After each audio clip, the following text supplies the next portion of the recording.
যারা রসুল পাককে নিয়ে মস্করা করে এদেরকে আর কি বলা যায়? এগুলো আমার মনে হয় ওর মার বিবাহর আগের সন্তান, ফরেন।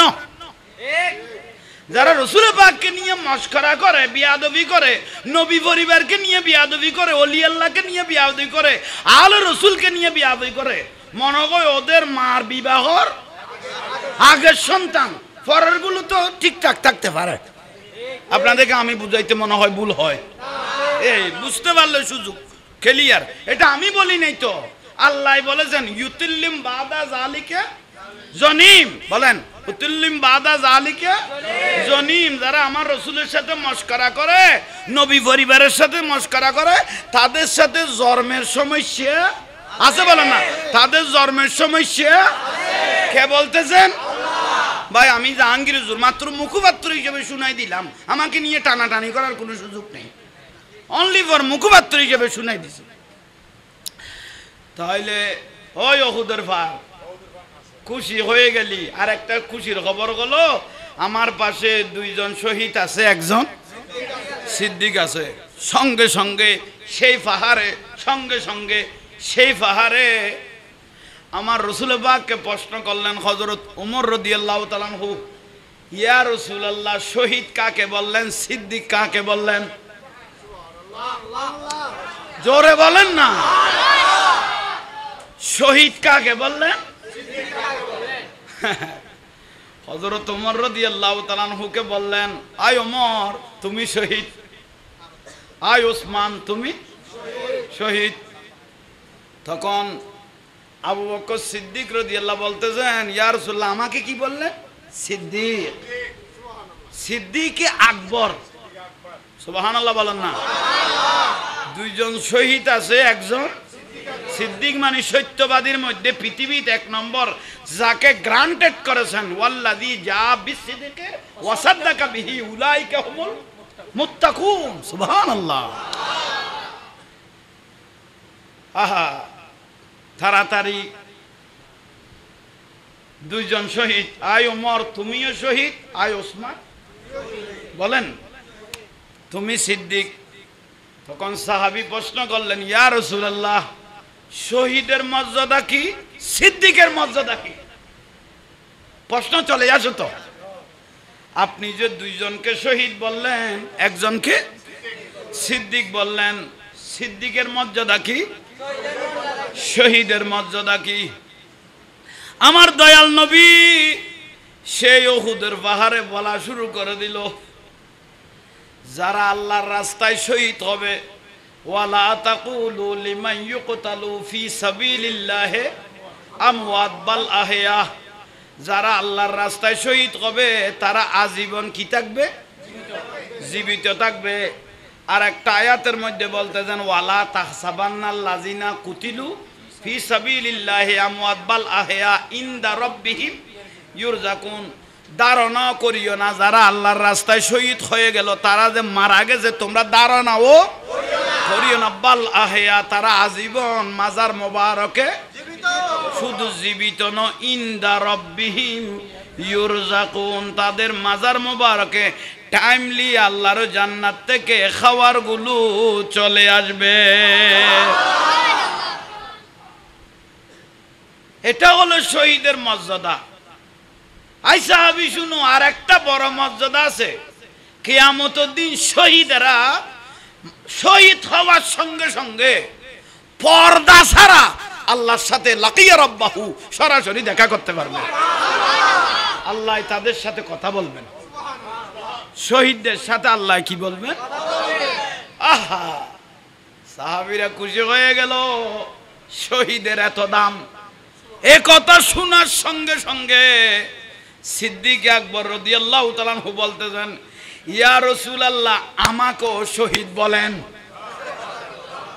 ওরা যে শহীদের মর্যাদা পেয়ে গেল, আল্লাহর সাথে দেখা করতে পারবে, কবরে গেলে আল্লাহর সাথে কথা বলতে পারবে। ইয়া রাসূলুল্লাহ আপনি শহীদের মর্যাদা বলে দিলেন, তো সিদ্দিকের মর্যাদা কি? সিদ্দিক হলো আলা মাকান। সিদ্দিকের মর্যাদা জান্নাত, যেটা চাইবে মন যেটা চাইবে সেটার 8টা দরজা, আল্লাহর 8টা জান্নাতের দরজা কি থাকবে? খোলা থাকবে। তাই ইয়া রাসূলুল্লাহ এতটুকু?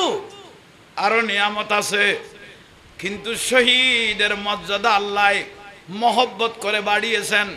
এ কথা যখন বললেন, খলিফাতুর রাসূল সিদ্দিক আকবর রাদিয়াল্লাহু বলতেছেন, ইয়া রাসূলুল্লাহ আমাকেও শহীদ বলে দেন। আমাকেও কি বলেন? শহীদ বলেন। আমিও শহীদ হব, আমিও শহীদ হব, আমিও শহীদ হব। আমার দয়াল নবী উহুদের পাহাড়ের মধ্যে বলতেছেন, অথচ এই সাহাবায়ে কেরাম শহীদ হওয়ার জন্য পাগল হয়ে গেল। জোরে বলেন না, জোরে বলেন না, ঠিক না? ঠিক না? আর আমি জাহাঙ্গীর যদি এই মুরাদপুরের ভাইদেরকে বলি, চলো বদর যুদ্ধ হবে লালডির ময়দানে, আসো, হদু হুজুর তুই যো, বাঁচি আইলে দেখো সুজুর কোনো বুলননি, তবে আপনি জাননি অনেক বাঁচি আসলে আপনার সাথে দেখা হবে। কি ভুল বললাম? আফসোসের বিষয়। আল্লাহ আমাদেরকে বুঝার তৌফিক দান করক। আসেন ভাইয়েরা, শহীদের মর্যাদা যখন শুনে ফেলেছেন খলিফাতুর রাসূল সিদ্দিকে আকবর রাদিয়াল্লাহু তাআলা পাগল হয়ে গেল, শহীদ হব, শহীদ হব, শহীদ হব। ইয়া রাসূলুল্লাহ আমাকেও শহীদ বলেন। আমার দয়াল নবী বলে, উহুদের পাহাড়ে বলতেছে, আমার জবান থেকে যেটা বের হয়েছে সেটা দলিল। আমি রাসূল পাক জবান পাক থেকে যেটা বের হয়েছে সেটা দলিল। আহা, তাইলে কিন্তু সিদ্দিক আকবর রাদিয়াল্লাহু আনহু দিন গুম নাই, রাত দিন কি নাই, গুম নাই। শহীদের মর্যাদা কিভাবে নিতে পারে? রয়াল নবী আমাকে সিদ্দিক বললেন কেন, শহীদ না বলে? আমি আল্লাহর সাথে দুনিয়ার থেকে যাওয়ার সঙ্গে সঙ্গে কি বলতে পারতাম? দেখা করতে পারতাম, কথা বলতে পারতাম। রাসূল পাকের পিছনে শয়নে স্বপনে ঘুমে চেতনে 24টা ঘন্টা দয়াল নবীর পিছনে লেগে লইলেন। কে? সিদ্দিকে। ইয়া রাসূলুল্লাহ আমাকে শহীদ বলে দেন না, ইয়া রাসূলুল্লাহ আমাকে শহীদ বলে দেন না, ইয়া রাসূলুল্লাহ আমাকে শহীদ বলে দেন না। শহীদ হওয়ার জন্য এটা তো দয়াল নবী, ওয়া মা আরসালনাকা ইল্লা রাহমাতাল লিল আলামিন। এটা না মায়ার নবী। একদিন বলে, দুই দিন বলে, 3 দিন বলে, রাসূল পাক আর বরদাস্ত করতে পারতেছে না। আর একদিন হঠাৎ করে জবানে পাকে বলে দিল, যা আপনিও শহীদ, আপনিও। সিদ্দিক আকবর রাদিয়াল্লাহু তাআলা হুকে বলে দিলেন, আপনিও শহীদ। সিদ্দিক আকবর রাদিয়াল্লাহু বলে দিলেন, ইয়া রাসূলুল্লাহ শহীদ তো বলে দিলেন, কোন যুদ্ধের মধ্যে শহীদ হব এটা বলতে হবে। শহীদ তো বলে দিলেন, কোন যুদ্ধের মধ্যে এটাও বলতে হবে। সাহাবায়ে কেরামের কত বিশ্বাস ছিল আমার উপর। আমার দয়াল নবী যে কিভাবে গায়েবগুলো বলতেন, এটা সাহাবায়ে কেরামের পূর্ণ 16 আনা বিশ্বাস ছিল এবং ঈমান ছিল। উচ্চস্বরে বলুন সুবহানাল্লাহ। কাবা শরীফে জন্মগ্রহণ করেছে হযরত আলী রাদিয়াল্লাহু। কাবা শরীফত জন্মগ্রহণ করেছেন পৃথিবীর একজন ছেলে, একজন ব্যক্তি। আর আগে পিছে আর কেউ কাবার ভিতরে জন্মগ্রহণ করবে না।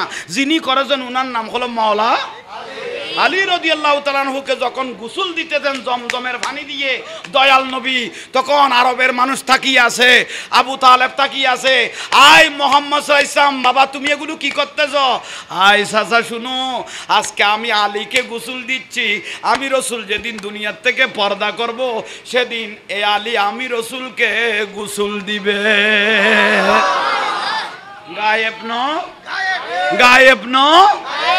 আরবকে জানিয়ে কাবা শরীফের ভাষায় বলতেছেন, সেই টাইমের মধ্যে কাবার দরজা বরাবর জমজম ছিল। এটা কোলা ছিল, হাতে ধরে পানি, বালতি দিয়ে পানি, জগ দিয়ে পানি নিতে পারতো। এটা কাবার পাশেই ছিল। আয় চাচা, আয় আরবের মানুষ, আজকে আমি আলীকে গোসল দিচ্ছি। আমি রাসূল যেদিন দুনিয়ার থেকে পর্দা মোবারক করব, সেদিন এই আলী আমাকে কি দিবে? অথচ যুদ্ধের মধ্যে এত যুদ্ধ হলো, ইসলামের মধ্যে 87টা যুদ্ধ হয়েছে মতান্তরে। 27টা যুদ্ধের মধ্যে দয়াল নবী সেনাপতি ছিলেন মতান্তরে। একটা যুদ্ধের মধ্যে হযরত আলী মারা যায় নাই, মারা যায় নাই। আমার দয়াল নবীকে গোসল মোবারক দেওয়ার পরে হযরত আলীর ফায়সালা আল্লাহ করে নিলেন। জোরে বলুন সুবহানাল্লাহ। গায়েব জানে না, বড় করে বলেন না। কে জানায়? তো তুই কে টানাটানি কর? যেখানে আল্লাহ জানায় তোমার কি সমস্যা? আল্লাহ বলতে যে ওয়া আল্লামাকা মা লাম তাকুন তা'লাম ওয়া কানা ফাদলুল্লাহি আলাইকা আযীমা। আর রহমান আল্লামাল যা শিখে আর রহমানের তক্তাত বসিয়ে আল্লাহ যা শিখে আর যা ফরার সবগুলো সেখানে আরশে আজিমে আল্লাহ ফরাই দিয়েছেন দয়াল নবীকে। এখানে রাসূল পাক কারো থেকে শিখার জন্য আসে নাই, শিখানোর জন্য এসেছেন। সেই জন্য নবীকে বলা হয় বুইস্তু মুআল্লিমান, শিক্ষক হিসেবে রাসূল পাক দুনিয়াতে এসেছেন। উচ্চস্বরে বলুন আল্লাহ বুঝার শোনার আমল করার তৌফিক দাও। ইয়া রাসূলুল্লাহ, আমি কোন যুদ্ধ শহীদ হব? আমার রাসূল পাক বলে কোন যুদ্ধ শহীদ হতে হবে না। যুদ্ধ যারা শহীদ, ইয়া রাসূলুল্লাহ, তো যুদ্ধ যারা শহীদ কিভাবে হব? যে কোনো একটা ঘটনা তো করতে। আমার রাসূল বলে তুমি যে গারে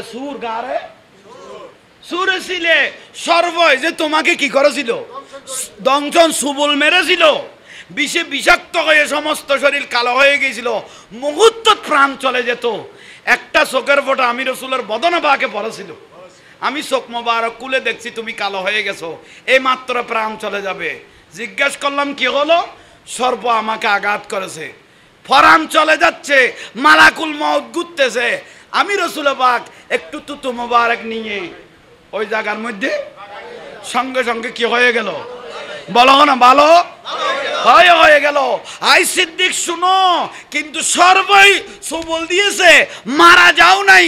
কারণ তুমি যেদিন দুনিয়ার থেকে পর্দা করবে, সাকারাত যখন আসবে, ওই সর্ফের বিষটা একটু আমি নবী তুলে দেব তোমাকে।